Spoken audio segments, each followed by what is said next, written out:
Timing is an immensely huge issue among hitters. This is one of the questions I get most, whether it be from my online students, in person, whatever it may be.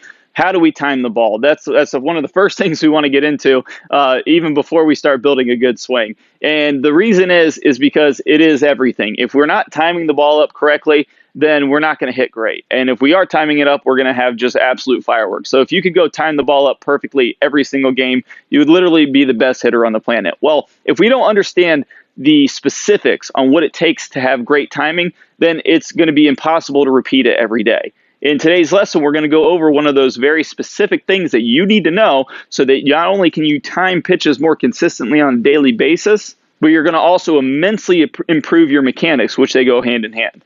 Let's go ahead and get started.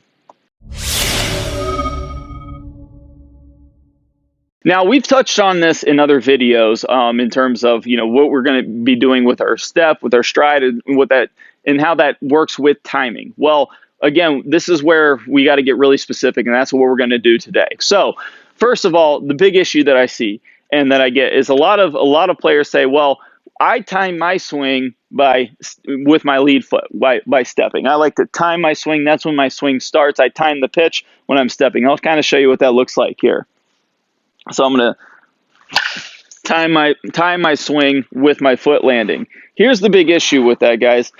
If I'm trying to time my foot with my swing landing, I have to have these things happen. If I'm going to make a great swing on the ball, I need to have a very good load stride position. So when my foot lands, everything that needs to happen from there is I'm going to need to be able to shift my weight in sync with my bat and release the bat into the ball and hit it great. If I'm gonna hit great. So the swing takes is just a split second to happen. It happens so fast it's ridiculous. Even if you're taking an easy warm-up swing, the swing happens like lightning, and it's almost incomprehensible to when you don't think about it. But once you're aware of it, you understand how fast it happens. Now, if you're saying that I want to time this ball, so essentially what they're saying is I want to time the ball. I want my foot to land when I want to hit the ball. It's essentially when they want to start the swing to hit the ball. So this is what has to happen in less than a couple tenths of a second. Is when this foot lands, again, I have to shift and release everything on time on a ball that whatever level you're playing at, it's coming in fast. Even at a younger level, than the ball's coming in, let's say 40. It doesn't seem that fast, but it's still a lot that has to happen really, really quickly. Now, here's real quick before we get way into this, the parameters to our mechanics. It does not matter when our front foot gets down. And I tell this to all my hitters, whether it's pro guys or players just starting out working on hitting for the first time when the ball's moving. It does not matter when your front foot gets down, as long as we have two things. We are on time and our mechanics stay together. Meaning you're not late on pitches and your mechanics are still good. Meaning once my foot gets down, and I have good mechanics and I'm not late on pitches and my timing is good, it does not matter when our foot gets down. The problem with that is, even though that is correct, and you see plenty of big leaguers, Miguel Cabrera is one of my favorite examples of this because he gets his foot down very late. But the key thing is, and again, I've mentioned this in other videos, so I'll just go over it here real quickly, is the hands never are supposed to start their forward momentum until this foot gets down. Until we have somewhere to go with our weight shift, meaning my foot needs to be on the ground. If my foot's off the ground, I can't shift my weight to my lead foot because there's nothing there. I have to have it on the ground to shift my weight there. His hands don't start moving until his front foot gets down, even though it happens very fast and he does it every single time. The problem I see is when players try to do that, they're all over the place. One time they might be great. One game they might be great. One tournament they might be great, but then it all will fall apart. It all just one at bat would be perfect because the consistency isn't there. Meaning maybe one time they land and then make their swing, and then the other time their hands are going with their foot. And then the next time their hands are going just right with their foot. And then maybe the next time they go with their foot, but they're not used to the timing now.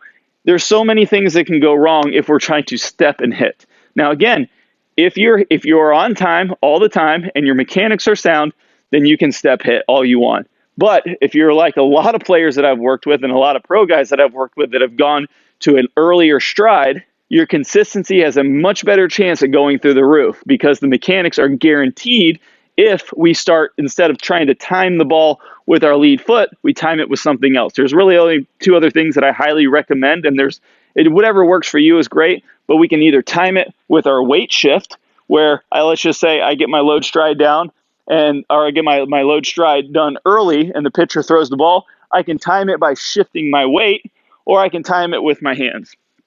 Those are two really good ones. Again, this is a little bit more of a preference thing, but the idea is to take away the big variable of trying to do everything all at one time and just guaranteeing your mechanics are going to be there, because you're not getting any more speed out of landing and hitting at the same time.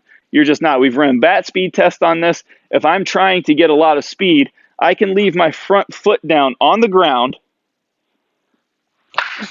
and still get plenty of speed onto the ball. So nice hard backspin line drive. I'm not even warmed up, and my lead foot didn't even come off the ground. And I used to do this for players when we were out on the field. I would hit home runs with leaving my lead foot on the ground just to show that we can get plenty of speed. What we need to do is simply make sure, first and foremost, that if you don't want to change your step timing, make sure that you're on time all the time, meaning that you're pretty much never late on any pitches and you're always hitting the good, and also your mechanics are staying good, meaning the main one is the hands don't start going till the foot gets down.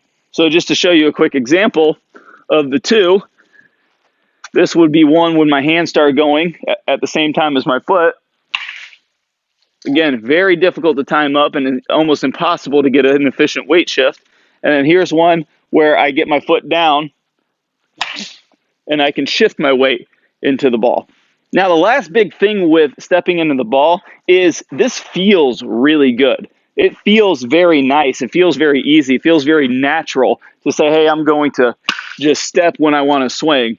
Well, the problem is just because it feels good doesn't mean it's going to be used practically in the athletic world. There's a lot of things that feel good when we're talking about being athletic. Being very tense and tight feels very powerful, but we all know that if I'm trying to dribble a basketball real tight, I'm not going to go anywhere and I'm not going to play any good. Pretty much like if I'm fielding a ground ball and I'm very tight, I might feel powerful, but I'm not going to be able to field very smoothly. Now, those are extreme examples, but there's a lot of things that if we feel that they're good, doesn't necessarily mean it translates into us being a good hitter. So now you're probably asking, okay, now I'm going to get my foot down early, or I might even not stride. But it doesn't really matter as long as your timing's good. And having our foot down is going to greatly enhance our ability to have good timing. But, okay, how do I shift my weight? How do I use my hands? Well, I'm going to help you with one of those. I have a great lesson on the weight shift that shows you exactly how to shift the weight. So what it'll do is show you exactly how you're going to shift your weight, and then it'll work you into actually how you're going to start timing the ball with your weight shift so that you can start using more of a weight shift to time the ball, which is a much easier way to time it up and an extremely powerful way to swing the bat. And has helped a ton of players get much better timing and get their swing translated into the game.